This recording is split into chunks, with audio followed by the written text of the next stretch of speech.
উল্টা কথা কথা এই উঠাই এটা একাধিক ক্ৰমে বহুতটা বহুতটা মন দেখা অমঙ্গল দেখা হয় ঘাস কৰি ঘূৰি ঘূৰি গ'ল কৰে আত্মনাশ কৰে এই বিনে বিনে কান্দে ও কি জানা ও কান্দে ও নালে ও গাও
দেখা পালা চিত্ৰ লেখা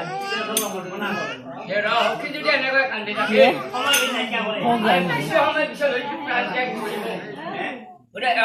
যাব লাগিল আৰু এদিনে ইন্দ্ৰ ভাবিব নিশ্চয় এইবুলি চা আমাৰ এতিয়া এটা কথা আছে কি কথা আছে বিপদৰ মাত আকালৰ হাত মানুহ বিপদত পৰিলে এক আকাৰ মাত দিলে তেওঁ ভগৱান উদ্ভিদ বহু শান্তি পায় আৰু কোনোবাই 3 দিন শুকাই আছে যদি এমকে অন্ন দিয়া হয় তেতিয়া তেওঁ ঈশ্বৰ সদৃশ দেখে সেই দেৱতাজন নিশ্চয় গতিকে বিপদত পৰিলে মানুহক এক আকাৰ হ'লে মাত সেইকাৰণে বিপদৰ মাত আকালৰ ভাত এইটো বৰ ডাঙৰ বস্তু আমাৰ এতিয়া কালে বিপদত পৰিলে হেঁচা মাৰিহে ধৰে আৰু বেছি বাপেনি মাটিখিনি লৈ ল'ব পাৰি তেনেকুৱা হ'ব নালাগে যদি ভাল এষাৰ মাত দিব লাগিব চিত্ৰ লেখাই পেলাই মই সখীক অলপ বুজাব লাগিব এইবোৰ আহি পেলাই এই ডাঙৰ ধচি তুলি পেলাই জকাৰি দিছে দি লাহে লাহে মহাত্মা দিছে সখী আপুনি এনেধৰণে কান্দি আপোনাৰ আকৌ লাভ নহ'ব নিশ্চয় শৰীৰটো নষ্ট নকৰে বিপদৰ ধৈৰ্য হ'ল পৰম ঔষধ তোমাৰ পিতা হ'ল সৌ শৰীৰত পানী ৰজা আৰু সেই পিতাৰাই দিনে ৰাতি অহা নিশে হৰ ধৰি পূজা কৰে আৰু তুমিওতো সৰুৰে পৰা সেই আলম লৈ চণ্ডী পূজা কৰিছিলা এতিয়া তোমাৰ বিপদ কালত তুমি একমাত্ৰ আদ্য শক্তি মহামায় পূজা কৰা তোমাৰ সমস্ত বিপদ নাইকিয়া হৈ যাব তেতিয়া এক পদ্মা কিয় 14 পদ্মাই তোমাক একো কৰিব নোৱাৰে মাত্ৰ তুমি ইষ্ট দেৱতাৰ কথাটো নিশ্চয় মইতো সৰু কালৰ পৰাই মহামায় চণ্ডীক পূজা কৰিছিলোঁ আজি এই জীৱনত যদি মই মা চণ্ডীক পূজা কৰোঁ তেতিয়াহ'লে পাৰোঁ পূজা কৰি তেতিয়াহ'লে নিশ্চয় মায়ে মোক সহায় কৰিব আৰু সহায় কৰিলে বিপদবিলাক দূৰ হ'ব এইবোৰে এতিয়া দুৰ্গা মন্দিৰলৈ সোমাই গ'ল যাই উঠাই একাধিক ক্ৰমে মন্দিৰ মৰ্জনা কৰি ল'লে যোগানবিলাক আনি দিলে আৰু যোগানবিলাক আনি দিছে চিত্ৰ দেখাই সেই মনে উঠাই চিত্ৰে এতিয়া মন্দিৰ পূজা কৰে এনেকৈ এই হায় অভয়া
শক্তি ভৰি ফুল তুলসী বেলপাত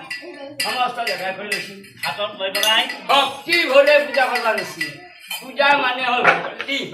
শক্তি নাথাকিলে ভক্তি নাথাকিলে তাত পূজা কৰি কোনো লাভ নাই মানুহ পূজাৰ ফল নলয়। শক্তি হ'লেহে পূজা কৰিব লাগে সেইকাৰণে কৃষ্ণকে কৈছে কি কৈছে যে ব্ৰাহ্মণৰ নিশ্চয় গাই শকত হৈ নামাৰে ভাই সাধু হৈ নলৈ মৰ এই তিনি নবে শাস্ত্ৰত ব্ৰাহ্মণ হৈ নিশ্চয় গাই ব্ৰাহ্মণ গাই দিব লাগিব গাই যাব লাগিব নহ'লে ব্ৰাহ্মণ নহয়। কিয় গাই দিব লাগিব গাই দিবলৈ ব্ৰাহ্মণ হ'বই নোৱাৰিব বুজি চাওক গাব লাগিব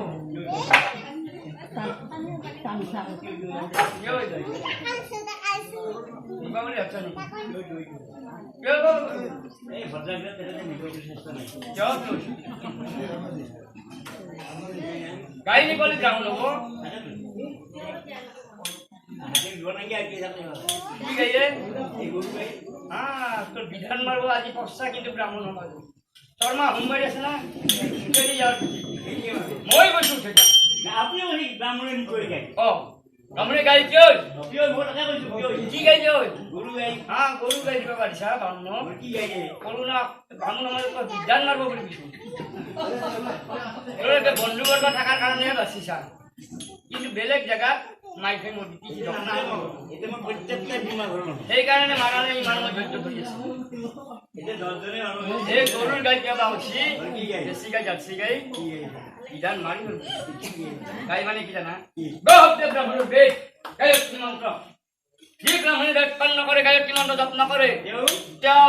ব্ৰাহ্মণ হ'ব নোৱাৰে আৰু তেওঁৰ দ্বাৰা পূজা পাতল কৰি কোনো ফল নধৰে শুদ্ধ কৰিব নোৱাৰে এতিয়া পুৰোহিত সুধি চাওঁ বেদ পালন কৰে নে নকৰে গায়ত্ৰী মন্ত্ৰ জপ কৰে নে নকৰে কিয় নকৰে আৰু গাই পিয়াব লাগিব সেইকাৰণে ব্ৰাহ্মণ হ'ব কৰিব নিশ্চয় বাৰু গহদেৱ দেৱ দেৱ পান কৰিব লাগিব গায়ত্ৰী মন্ত্ৰ জপ কৰিব লাগিব বেদৰ কথা খালি জানিব লাগিব জানিব লাগিব বেদৰ অধিকাৰীয়ে ব্ৰাহ্মণ বাৰু এইটো গ'ল শকত হৈ নামাৰে ভাই শকত হ'ব লাগিলে ভাই ভাই মাৰিব লাগিব ভাই নামাৰিলে শকত হ'ব নোৱাৰে যে ধৰা 5টা ভাই পিন্ধি ফটা পিন্ধি ভকত নখাই বুলি মেলি আৰু তাৰ কাৰি চাকি বুলি ভকত হ'ব নোৱাৰে সেইকাৰণে ভকতৰ গলত মালা আৰু তুই যাত্ৰা বলি হৈ না এইৰা কি কহাই কি ক'ব দিছে মই কি কৈছো আপুনি কি ভকতৰ গলত মালা উঠি যাত্ৰা বলি হৈ মেলা আছো বাপা কি চাচি বাপা হেৰি ৰে উঠি যাত্ৰা বলি মেলা অৰ্থত বুজিব নাই ভকত দেখছ না নাই ভকত গেৰেণ্টি ভকত দেখছ ভকতে কি কাম কৰে আজিকালি সুধা ভকত এসাঁজবাদ কৰি ফুৰে ভকত খায় মানুহ জ্ঞানৰ কথা শিকায় বাৰু আচ্ছা মই আজি ভকত দি আছো বৰ্তমান আজি তোমাৰ পিছে ছাত্ৰ মই মাতা তাৰমানে আপুনি প্ৰেক্টিকেল কৰি ৰাজ্য বুজিয়ে দিব বিজেপি কৰিব বিজেপি তোমাৰ আছে ঘৰত মোৰ লাগিব নেকি কি বা আমাৰ পুৰহি ছাত্ৰ পাৰিলে বৰ মোৰ নাই মই মানে পেণ্ডেলে পেণ্ডেলে সদায় ঠিকে থাকে মাজত আঠাইছ দিন লাগছে ৰাতিপুৱা দিন 10টাতে হ'ব আমি কাল ঘৰ থাকিম 5 টকা বিকাশ নিলে হ'ব না আচ্ছা মানে মই পিঠা দিন না পিঠাখন পাঞ্জাখন হাতলৈ গুচি গ'ল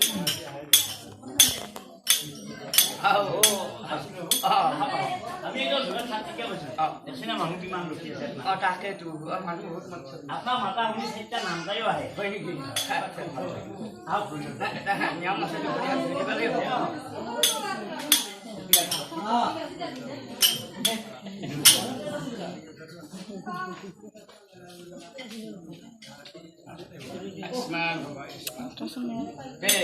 আমি এখন ক'ত থবা ওইখানে নেকি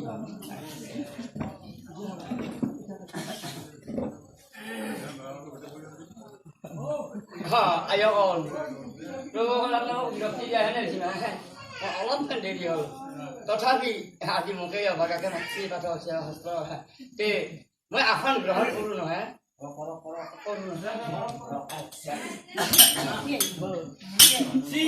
এক মিনিট দেৰিকে কৰিব লাগিছিল আপুনি এটা শুভ মুহূৰ্ত নহয় ন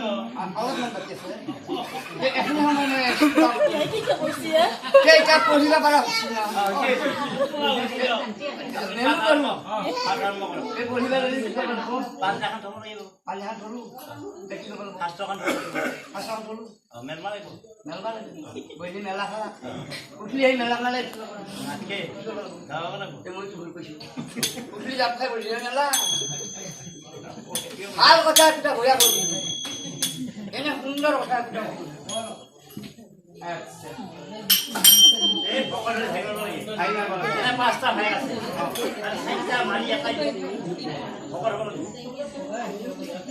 সকল বিষয় না খুশি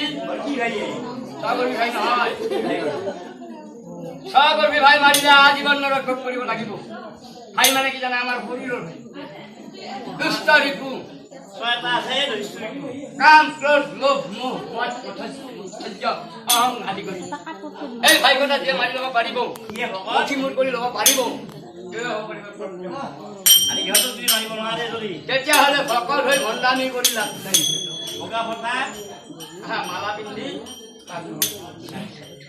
তাৰপিছত সাধুৱাই নলয় মদ সাৰিব লাগিলে কি কৰিব লাগিব নলয় মদ মদ খাব লাগিব মদ খাব লাগিব লাগো পানী নিমলগাই খাব 3 বটল খাই নাই ৰিজাল্ট পৰীক্ষা কুপি হাইলাই ক্লাছ কি মদ দিব পাৰে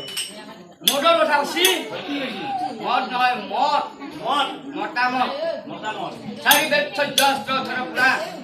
যেনেকে ভগৱানৰ মুখৰ বাণী লিখিব জয় আছে এই মতামত যিজনে ল'ব পাৰিব তেওঁহে হ'ব পাৰে দুটা সাধু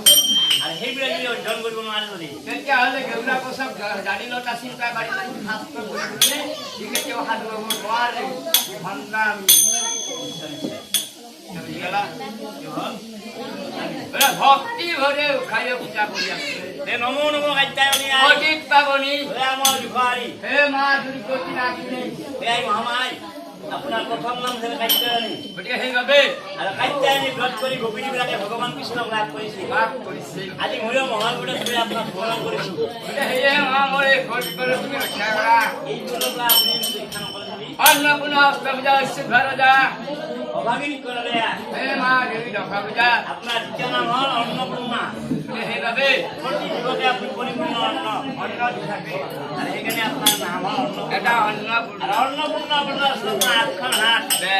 অষ্টভুজা অষ্টপূজা আৰু আপুনি দুখাৰ বান্ধৰ সেয়েহে দশা পূজা হৈছে আৰু ভগৱান কৃষ্ণৰ আপুনি ভাজ্য বাধ্য হৈ গৈছে এইবুলি ফুল ধামলো কি আছে কৰি আছে ইতিমধ্যে ইন্দ্ৰপুৰত পদ্মাই মনে মনে ভাবে